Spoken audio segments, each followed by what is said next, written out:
తాకట్లో ఉన్న బంగారాన్ని విడిపించి ఆ రోజున మార్కెట్ ధర కట్టి మిగిలిన డబ్బును మీకు అందిస్తుంది కొమ్మూరి గోల్డ్. సార్ మీ కొలీగ్స్ అంటే కామెడీ ట్రాక్‌లో ఉండేవాళ్ళు.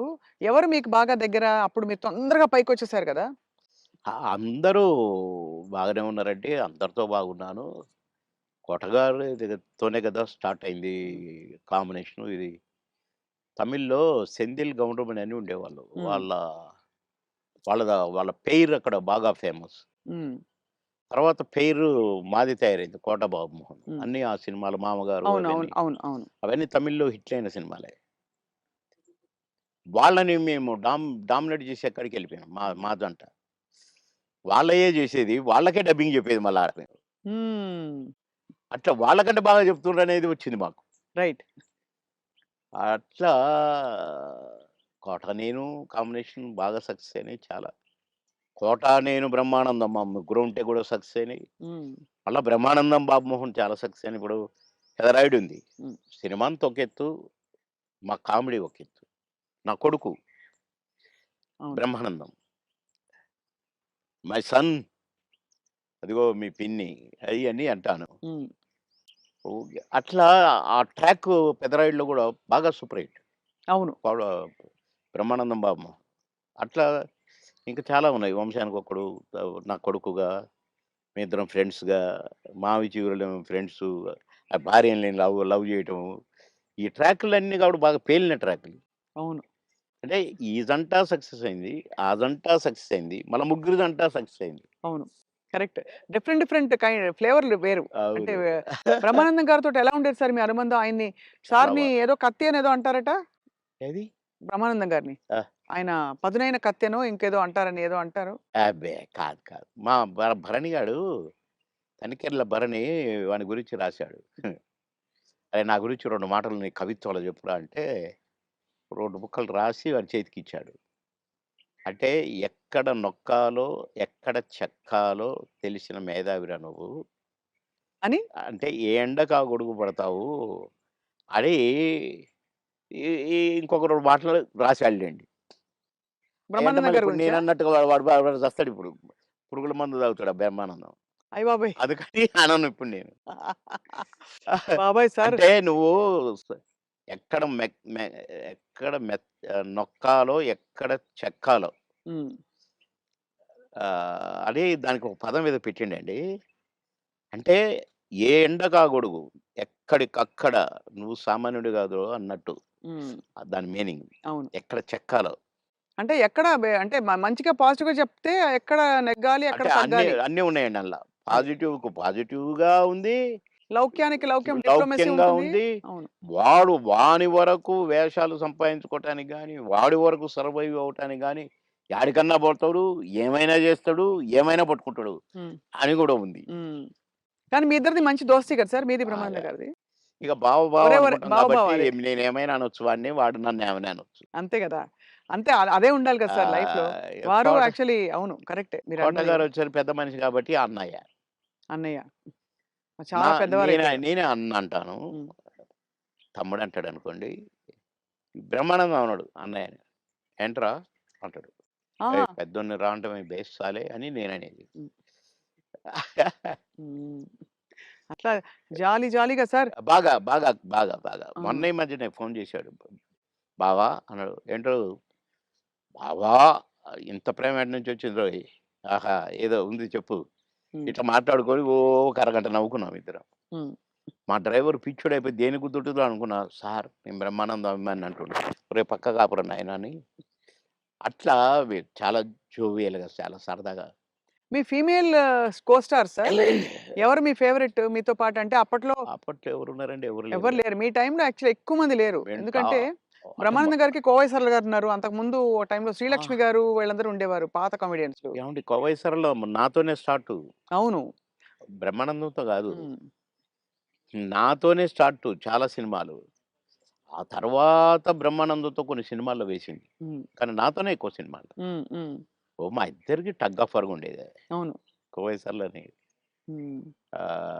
చాలా ఉన్నాయి. చాలా సినిమాలు, చాలా క్యారెక్టర్‌లున్నాయి మా ఇద్దరియి. కానీ హైలైట్ ఏంటంటే మీది, సౌందర్య గారిది డ్యూయెట్. అది ఆకాశం అంత. 365వ రోజు సెకండ్ షో హౌస్‌ఫుల్ చూసా. అవును. 365 రోజు. ఇంకా 100 రోజులు ఆడొద్దు సార్. మాకు కొన్ని కమిట్మెంట్లు ఉండి రేపు తీసేస్తున్నాం. హ్మ్. 365 రోజులు అయిపోయింది కదా అని అన్నారు. అలాంటిది. ఒక పాట ఒక కమెడియన్ చేస్తే 365 రోజులు ఆడటం అంటే చిన్న విషయం. అవును. అంతే గదా! అలాగే ఇంకా కొన్ని సినిమాలున్నాయి. 'సిల్క్ స్మిత్', 'బావలసయ్య' పాట కూడా పాటతో 100 రోజులు. అవును. 'బువ్వుంటే ఏమో కూరుంటే ఏమో' అని అడుక్కుంటే అది 100 రోజులు. పాటలతో 100 రోజులు ఆడిన సినిమాలంటే ఒక కమెడియన్‌గా అది నాకు గొప్ప గుర్తింపు, గొ గొప్ప ఒక గొప్ప విజయం, అది ఘనత. అవును. ఘనతే. నా అదృష్టం అది. కానీ సార్ సాడ్ థింగ్ ఏంటంటే 'సిల్క్ స్మిత' గారు వెళ్ళిపోయారు. 'సౌందర్య' గారు వెళ్ళిపోయారు. అవును. పాపం. మీకు తలుచుకుంటే బాధైతుంది కదా సార్ చాలా? చాలా. 'సిల్క్ స్మిత' గారు ఎలా ఉండేవారు సార్? చాలా చాలా క్లోజ్‌గా మంచి ఉండేవారు. వ్యక్తి అని అనేవారు. చాలా, చాలా, చాలా. ఆమె ఎవరిని కేర్ చేయదు. హ్మ్. ఎవరికీ నమస్కారం పెట్టదు. హ్మ్. కాలు మీద కాలేసుకొని కూర్చుంటది. హ్మ్. కూర్చొని కళ్ళద్దాలు మళ్ళీ. హ్మ్. అందరిని చూస్తుంటది ఇట్లా. నేనడిగిన, "బాస్ మీరు నల్ల కళ్ళద్దాలు పెట్టుకుంటారు. కాలు మీద కాలేస్తారు. అది ఎవరొచ్చినా తీయరు. హ్మ్. అంటే మీరు నిద్రపోతారా? లేక అబ్జర్వ్ చేస్తారా?" అని అడిగాను నేను. అయితే, "అది కాదు బాస్. ఫూల్స్ నన్ను చూస్తారు. ఇలా ఇలా చూస్తారు నన్ను. అందుకని నన్ను ఎవడు చూస్తున్నాడా అని గమనిస్తూ ఉంటా నేను కళ్ళద్దాలు పెట్టుకొని" అని చెప్పింది నాకు. మరి హీరోలొచ్చినా కూడా తీయవు గదా! అంటే ఎందుకు తీయాలా? హీరోలొస్తే? యాటిట్యూడ్ మంచి స్ట్రాంగ్. నాతో మాత్రం నన్ను చూడంగానే కాళ్ళు తీసేది. నన్ను చూడంగానే లేచి నిలబడేది. నేనెక్కడ కూర్చుంటే అక్కడికొచ్చి కూర్చునేది. హ్మ్. భలే లైక్ చేసేదండి నన్ను. హ్మ్. గ్రేట్. హ్మ్. Great artist. ఎందుకో సార్ గ్రేట్ మంచి మనుషులు తొందరగా వెళ్ళిపోతారనిపిస్తుంది వాళ్ళందరూ. అంతే. కదా! మంచోళ్ళు తొందరగా అయిపోతారు. కరెక్ట్. హ్మ్. మేము దుబాయ్ పోయినాం ఒక ఫంక్షన్‌కి. హ్మ్. నన్ను బాస్ అని పిలిచేది. హ్మ్. బాస్ మనం షాపింగ్‌కెళ్తున్నాం. నేనెందుకు బాస్ నువ్వు లిప్‌స్టిక్‌లయి కొనుక్కుంటావు. నేనేం కొనుక్కోను కదా! నాకొద్దు. నేను రానన్నా. అంటే లేదు నాతో నువ్వు రావాలి. నేను పర్మిషన్ తీసుకున్నా. అంటే పోయినాం. పోతే ఏమేమో కొనుక్కుంది. హ్మ్. సో, బ్లాక్ కళ్ళద్దాలు పెట్టుకొనొచ్చింది బయటికి. నేనక్కడ అటు ఇటు కూర్చొని అది ఇది ఏదో బాస్ ఎలా ఉంది? అంది. సూపర్ అన్నా. సూపరా? నిజంగా సూపరా? అయితే కొనేస్తున్నా. కొనేసేయి అన్నా. పోయింది. ఆ! కొనేసా అనుకుంటూ వచ్చింది. ఇది మీరు పెట్టుకోండి బాస్ ఒకసారి అన్నది. పెట్టింది నాకు. ఓహ్! సూపర్ అన్నది ఇట్లా పెట్టి. అదేంటి బాస్ నాకు సూపర్ కాదు మీకు సూపర్ నాగా అన్నా. హ్మ్. చాలా బాగుంది. నేను అందుకే కొన్నాను నీకోసం. అన్నదండి. ఆ కళ్ళద్దాలు చనిపోయేదాకా దాచిపెట్టుకున్నాను. మంచిది. చాలా మంచిది. ఆ! అబ్బో! గ్రేట్. కానీ చాలా కష్టాలు, వివాదాలు, ఇక అయి పరిస్థితులు. వచ్చినాయిలెండి. అయి కొంచెం కరెక్ట్‌గా ఉన్నోళ్ళకి వివాదాలుంటాయి. హ్మ్. ఈ ఏ ఎండకు ఆ గొడుగు పట్టేటోళ్ళకుండవు. అదే. వివాదాలు రావు. హ్మ్. ఎక్కడికక్కడే సమసిపోతాయి అవును. అని నా ఉద్దేశం. కష్టమే సార్ మీరన్నది. చాలా అది కానీ మొత్తానికే సార్ మీరు వచ్చి సక్సెస్ సాధించాక 10 సినిమాలు అనంగానే రెమ్యూనరేషన్ అమాంతం పెంచేసారా? లేదండి మా పీరియడ్‌లో పెంచుడు గించుడు లేదండి అసలు. మా సినిమాకినిచ్చేవారా? కాల్ షీట్లు ఇచ్చేవారా సార్? ఆ రోజుల్లో సినిమాకే గదా! స స లేదండి. కాల్ షీట్సే హ్మ్. 5 రోజులు, 10 రోజులు, 15 రోజులు, 12 రోజులు అట్లా ఉండేది. ఇక కొన్ని మధ్యలో చిలక్కొట్టుడు క్యారెక్టర్‌లు కొన్ని ఉండేది. 1 డే, 2 డేసు అయ్యి డే పర్ డే ఇంతని మొదలైనయి. హ్మ్. మేము ఏనాడు నేను గాని, నా తోటి వాళ్ళు గాని ఇంత తీసుకుంటా, ఇంతిస్తేనే వస్తా అని మేమెప్పుడు అనలేదండి. హ్మ్. నా రేట్ ఇంత అని నేనెప్పుడు అనలేదండి. ఇప్పుడు హుహు. 'మాయలోడు' అంత పెద్ద హిట్ అయిన సాంగ్ అవును. ఆ మరుసటి సినిమాలోనే వితిన్ ఓ బో 'చిరంజీవి' గారు గూడా నన్ను పిలిచి "సినిమా సూపర్ హిట్ అట. నీ పాటతో హిట్ అట బాబు" అని తెలుసా అంటే, నాకు తెలీదన్నా" అన్నా. నేను ఆయన షూటింగ్‌లో ఉన్నా ఆ రోజు హ్మ్. రిలీజ్ అయ్యాక. నేనసలు పెద్దగా నేనేదో అయిపోయానని నాకు ఫీలింగే లేదు. సత్యనారాయణ గారి పక్కన ఏదో పాట కామెడీ అప్పటికప్పుడే సాంగ్ క్రియేట్ అయిపోయింది నాకు. హ్మ్. పెడితే నేను మామూలుగానే పోయినా, చేసినా, వచ్చినా. అంతే తప్ప నేను పాటలకు నేనిప్పుడు సెపరేట్ ఇంత తీసుకున్నా నేను పెట్టమన్నారు నన్ను కొంతమందైతే. హ్మ్. నేను సినిమాకి ఏం తీసుకోను మీరేమిస్తే అదే అనేదండి. ఆ రోజుల్లో ఆ వాల్యూస్ ఉండేవి గదా! వాల్యూస్ మన ఉండేవి. ప్రొడ్యూసర్స్‌గా గూడా ఆ గౌరవం ఇచ్చేవాళ్ళు. అక్కడ గౌరవమే ముఖ్యం తప్ప, డైరెక్టర్ల ముందు గాని, ప్రొడ్యూసర్ల ముందు గాని, మాకిచ్చే గౌరవమే మా పారితోషికం అనుకునేది. అంతే తప్ప ఏసేద్దాము, పెంచుదాము, లక్షలకు పెంచు అయన్నీ మేమెప్పుడూ ఊహించలేదండి. అవును.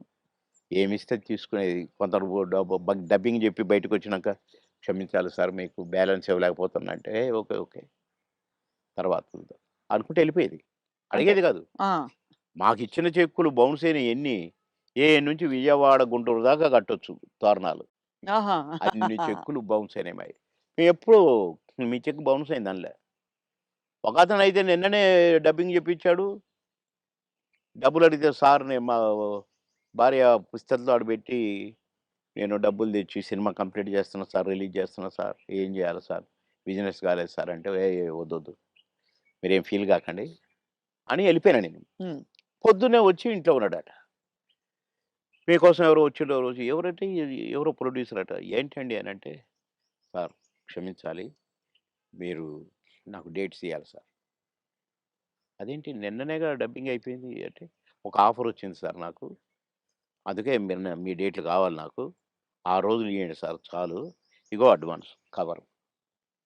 నిన్నటి నిన్న డబ్బులు అనొచ్చుగా? హ్మ్. అనలే.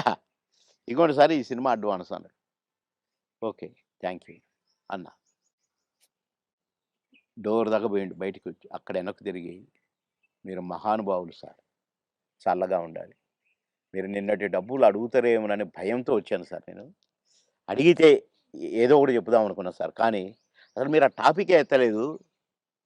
మీరు మహానుభావులు సార్" అన్నాడు. ఈ ముక్క చాలయ్య నాకు. డబ్బులు గాదు. నువ్వు మళ్ళా సినిమా తీస్తానని వచ్చావు చూసావు. హ్మ్. నువ్వు ఒక మనిషి ఒక సినిమా తీస్తే రోజుకు 200, 300 మంది బతుకుతారండి.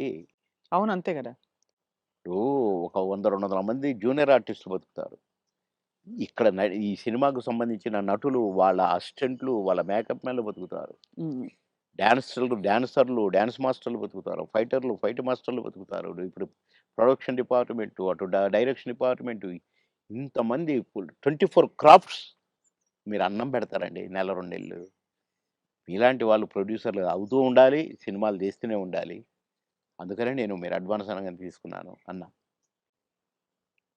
అట్లా ఇండస్ట్రీ బతకాలని ఆలోచించాలండి. కానీ అదొకటే కాకుండా సార్ ఆ రోజుల్లో మానవ సంబంధాలు బలంగా ఉండేవి. వ్యక్తుల్ని నిజమండి. పోగొట్టుకోదని. నిజం. ఇవాళేంటి సార్ రోజుకి 5,00,000, 10,00,000 ఇట్లా ఉన్నాయి గదా! పేమెంట్స్ అన్నీ అవును. అట్లున్నాయి. కానీ గంటల ప్రకారం ఉన్నాయి ఇప్పుడు. గంటల ప్రకారం కదా సార్ ఇప్పుడు? గంటలు. హ్మ్. నాకు అప్పట్లోనే నేను విన్నానండి. 'ఎన్టీ రామారావు' గారు గాని, 'కృష్ణ' గారు గాని డబ్బులు ఇయ్యకపోతే ప్రొడ్యూసర్‌ని అడిగేవాళ్ళు గారట. హ్మ్. 'కృష్ణ' గారికి ఒకసారి బ్యాడ్ పీరియడ్ వచ్చిందట. రోజు ఎన్నో సినిమాలు చేస్తూ, సంవత్సరానికి 12, 15 సినిమాలు హీరోగా చేస్తూ, అందరు హీరోలు 1, 2 సినిమాలే చేసేది. ఈయన 12 సినిమాలు, 15 సినిమాలు చేసేవాడు 'కృష్ణ' గారు. హ్మ్. అలాంటోడు అంటే డబ్బులు అడగడట. ఇస్తేనే తీసుకుంటాడట. అలాంటాయనకు సినిమాలు లేకుండా అయినాయి. హ్మ్. అలాంటాయన ఆగిపోయిన సినిమాల ప్రొడ్యూసర్‌ల కాడికి పోయి, ఎందుకు ఆగిపోయిందని తెలుసుకొని, ఎంతైతే స్టార్ట్ అయిద్దని తెలుసుకొని డబ్బులిచ్చి, నేనిస్తాను నేను తీస్తా మిగతా సినిమా అని తీసి పెట్టేవాడంట. హ్మ్. ఇయన్నీ విన్నాం. అంత అందుకని చేసి మాకిచ్చే గింతంతా ఇయ్యకపోతే దానికి ఏదో రాద్ధాంతం చేసి, నో అని వదిలేసారు.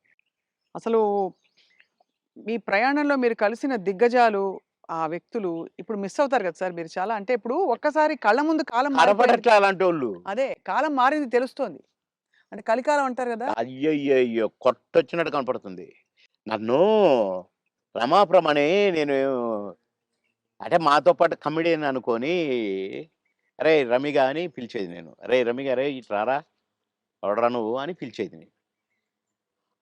బాబు మా కాలంలో ఇట్లుంది. మా మా మా కాలం మా పీరియడ్ ఏదో అనేదనమాట. హ్మ్. ఏంటి ఊరికే మా కాలం అంటావు. నీకు ఆ కాలం కంటే ఎక్కువ డబ్బులిస్తున్నారు గదా! ఇంకొకసారి అనొద్దు మా కాలం అని నేను కోప్పడ్డాను. హ్మ్. కోప్పడి ఒకరోజు మాట్లాడలా. కానీ ఆ తర్వాత నేను సినిమా యాక్టర్‌గా ఇటు మంత్రి అయిపోయి, మంత్రి ఆహ్, ఆ ఎలక్షన్ చంద్రబాబు నాయుడు గారికి యాక్సిడెంట్ ఓడిపోయినాం కదా! గవర్నమెంట్ అవును. ఓడిపోయింది. అవును. అప్పుడు ఒక సినిమా ఒప్పుకొని షూటింగ్‌కి పోతే నాకు అర్థమైందండి. రమాప్రభ కరెక్ట్. మీ కాలం కరెక్ట్. మా కాలం కరెక్ట్. ఈ కాలం ఏంటి ఇట్లుంది? హ్మ్. నాకు తేడా కనిపించేసిందండి. హ్మ్. షూటింగ్ దగ్గర ఎంత దరిద్రంగానంటే ఆర్టిస్ట్‌కి విలువ లేదు. అసలు షూటింగ్‌కి విలువ లేదు. ఎవడి పని ఆళ్ళు చేసుకుంటున్నారు. అసలు ఆ కల్చర్ మొత్తం పోయి వీధి నాటకాలేస్తారు చూడండి. అవును. అట్లా కనిపించిందండి నాకు. రమాప్రభ యూ ఆర్ కరెక్ట్ అన్నా. అనుకున్న మనసులో. హ్మ్. అవును. అట్లా ఇప్పుడు మా పీరియడ్‌కి, ఈ పీరియడ్‌కి కనపడుతుందండి క్లియర్‌గా. హ్మ్. అవును. మా అసలు మా సినిమా నాకు నాకు ప్రామిస్ చెప్తున్నా, పొద్దున మీతో మాట్లాడిన తర్వాత ఒక్కసారి ఎందుకో అట బ్యాక్‌కి పోతే, కోడి రామకృష్ణ గారు షూటింగ్‌కొస్తే అదొక పిక్నిక్ స్పాట్‌లాగా కనపడేది. ఆయన వస్తుంటే ఆయన ఎమ్మటే అసిస్టెంట్లు, గిసిస్టెంట్లు నడుచుకుంటా అసలు ఎంత కళ, కళ, కళ. సరదాగుండేది. ఎంత కళగా ఉండేది. ఆ తర్వాత అలాంటి కళ కనపడలేదే అని నాకనిపించిందండి. హ్మ్. ఎవడికి వాడే ఆ 'జబర్దస్త్' నుంచి వచ్చినోడు వాడొకడు, వీడొకడు, వీడొకడు.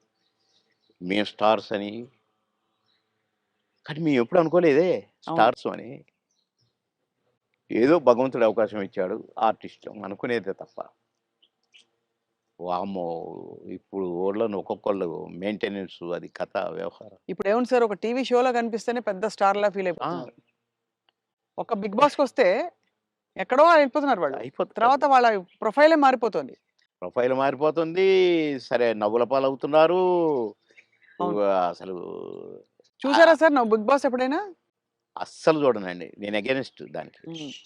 ఎందుకంటే కల్చర్‌కి అగైన్స్ట్ అని ఫీల్ అవుతా నేను. అవును. కరెక్ట్. సంస్కృతికి అగైన్స్ట్ అని ఫీల్ అవుతా నేను. హ్మ్. ఏంటి అది దాంట్లో కాపురాలు చేస్తున్నట్టుగా చూపించేటోళ్ళు. ఆడ నైట్‌లు పడుకుంటామట. పొద్దున్నే లేస్తారట. నాకెందుకో నచ్చలేదు. హ్మ్. అసహజంగా అనిపిస్తుంది. అసహ్యంగా. అవును.